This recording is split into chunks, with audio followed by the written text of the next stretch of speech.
The Holosun 507K is a great RMSC optic, and here is how to mount it on the Glock 43X MOS. The only problem is that the rear recoil lugs don't quite fit the optic, because these holes are just not deep enough to seat the optic. The best solutions we have found is to use the DPP titanium or the CH precision adapter plate.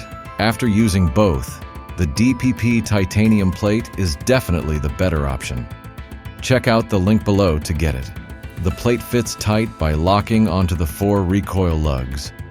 With these 4 points of contact, the 507K can't shift around after applying torque on the 2 mounting screws. This is very important to hold zero.